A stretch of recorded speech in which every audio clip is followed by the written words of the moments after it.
Hi guys, and welcome back to another episode of Questions with Connie. Thank you so much for joining me. So today I'm going to talk to you guys about the movie A Quiet Place Day 1. So I just went and saw that movie at Cinemark and I watched it in the D-Box seats, just like I told you guys I would. And I'm going to tell you exactly what I thought about it. But either way, let's get into it. So I gave this movie a 9 out of 10. So I did not expect this movie to hold up as well as it does. I really was excited to see it, don't get me wrong.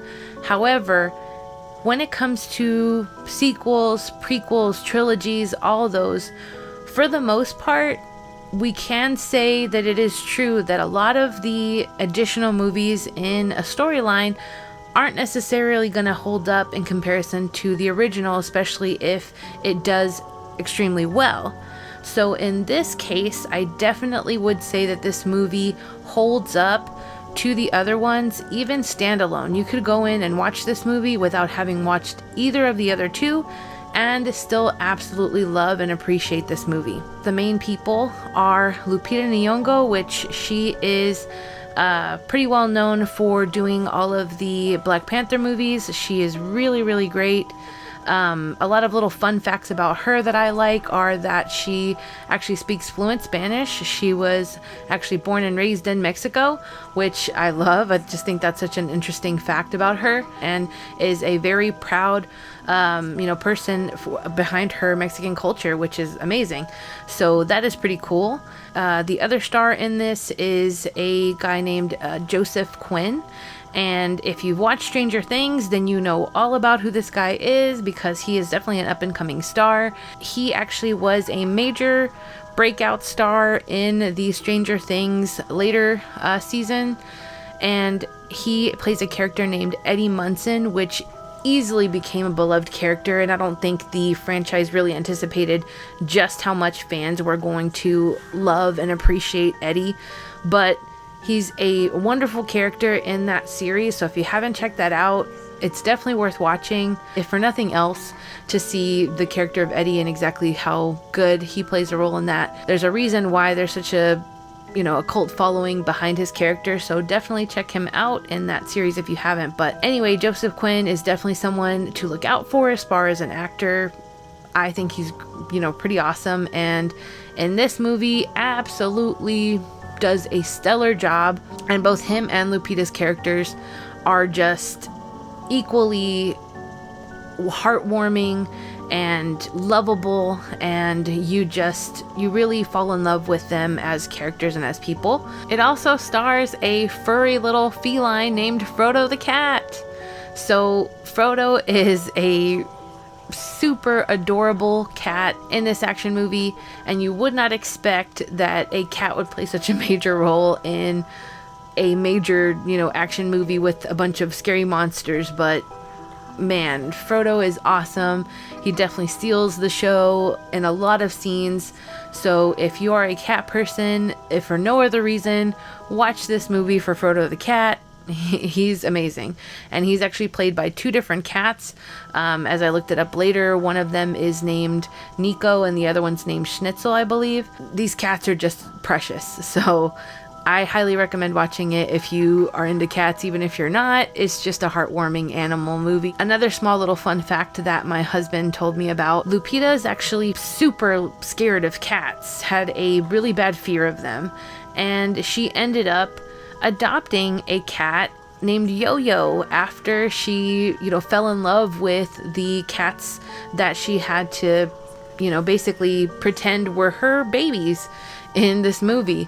So she adopted the cat, loves the cat, and is now a cat person and a proud pet owner, and I found that to be one of the most heartwarming stories. But I appreciate that story. I think it's sweet. I love a good side story where, someone does something heartwarming on a personal level that comes out, in the media. That's always nice. So I just thought that was a fun fact that I wanted to share with you guys. And as usual on my videos, I do a couple of tests. I guess, rating factors that I do. One of those is the husband sleep test. So my husband is my partner in crime when watching these movies, and one thing that I notice is that if a movie just is not his vibe, is not good enough, to keep his attention, he is going to go lights out and fall asleep. So this movie absolutely passed the husband sleep test. My husband loved it, and there was funny parts, there was sad parts, there were heartwarming parts, there were just so many things. And then also, like I said, Frodo the cat stealing the show, that just made it engaging the whole time. Another thing that I like to mention in my movie reviews is whether or not I felt like the story versus scary ratio was skewed in one way or the other, or if it was pretty balanced. So in this movie, it is absolutely balanced. There is a ton of scary stuff, but also a lot of suspense, a lot of hold your breath, craziness. And then there's also a ton of heart and just a lot of things that you can connect to with these characters on a human level. And I so appreciate that. One thing that I will note that I think is just really next level about this, or that I really appreciated about this movie in particular, is that these main characters didn't have to have a romantic relationship. Although they are opposite sex characters, they didn't need to make them have any kind of romantic interaction in order to make a convincing or compelling storyline.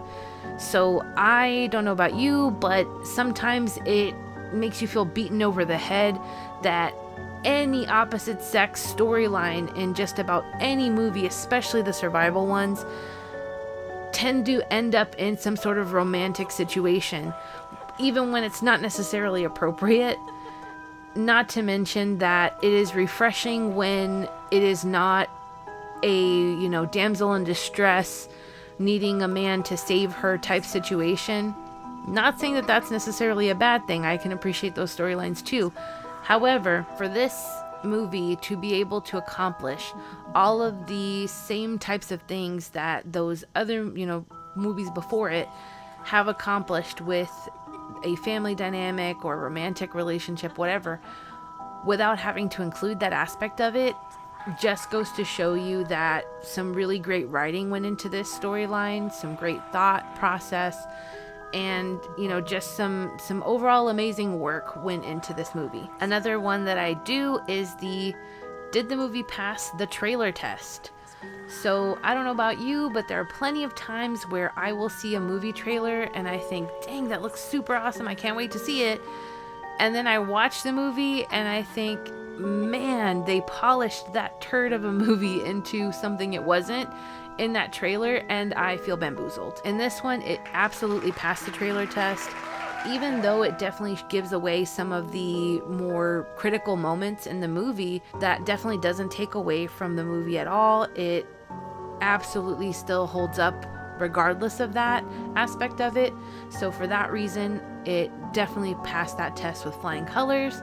So if you are someone like me who cares whether or not a movie gave it all away in the trailer, or whether or not you're going to be disappointed based on the trailer versus what you get, know that you will not be disappointed. So some other things that I want to mention about this movie that I really appreciated, going along the same note as the fact that, like I mentioned, that there's not a romantic relationship between the main characters, which I appreciate, is that it just has a ton of heart. It didn't need to be super slow or drag you through too much information in order to connect you with the story or connect you with the characters.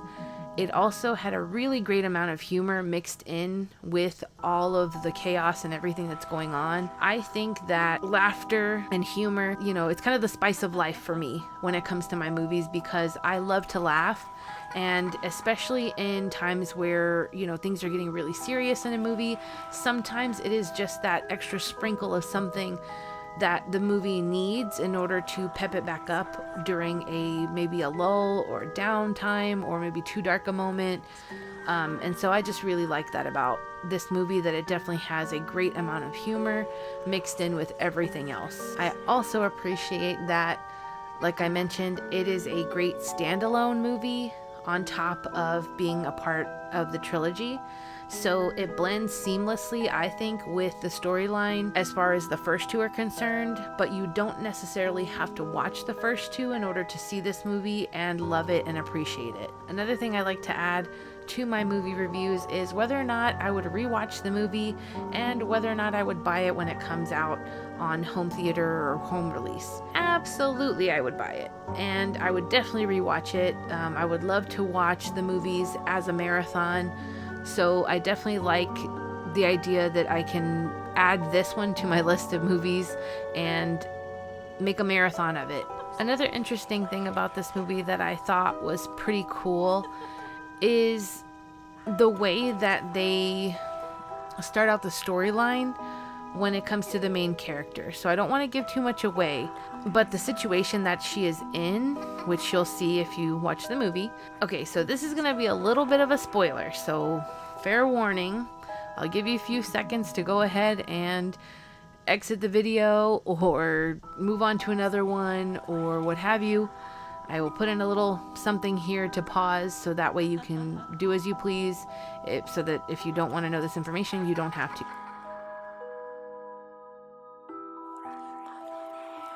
It's not really a big spoiler, but something that I thought was interesting and a nice little change of dynamic to this movie in particular versus other survival type movie or end of world situations is that the main character starts out and she's already dying of a terminal illness. So that was something that I found, pretty interesting, just because imagine that. Like, imagine you're already in a terminal illness situation and now the world is ending and it's chaos and you're already in a delicate stage where you're about to end life and the world goes crazy. That's pretty nuts to think about, because most of the time when you're watching these types of movies, you're watching someone who you're rooting for because they're still trying to live out the rest of their life. In this particular case, the character is not really trying to survive to live out the rest of her life. She's really trying to live out her final days in a way that makes sense to her or a way that feels comfortable to her. And it's a whole different spin on someone trying to survive an end of the world situation.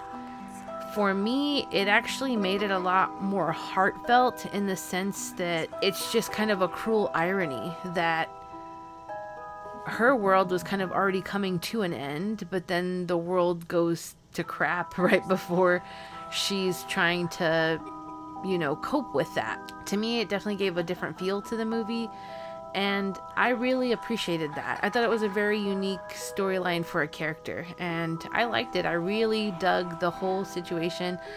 I don't think I would have changed a single thing about the movie. It was just great, start to finish. It had good flow. I didn't feel like it was too long. I didn't feel like it was too short. And the ending is beautiful. And again, it's very heartfelt, and you fall in love with these characters, and you fall in love with the cat.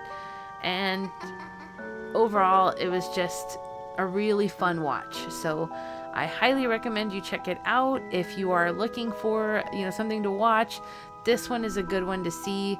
I haven't seen this good a movie in a while, so I really think if you're gonna go see a movie, make it this one. If you plan on seeing the movie, let me know in the comments below. If you've seen it, let me know what you thought. What did you rate it? Did you have anything that you would change about it? Any feelings, thoughts, or opinions? Let me know in the comments. If you like this video, make sure you hit that subscribe button to let me know that you want me to make more content like this. Thanks again so much for watching, guys, and I'll see you in the next one. Bye, guys.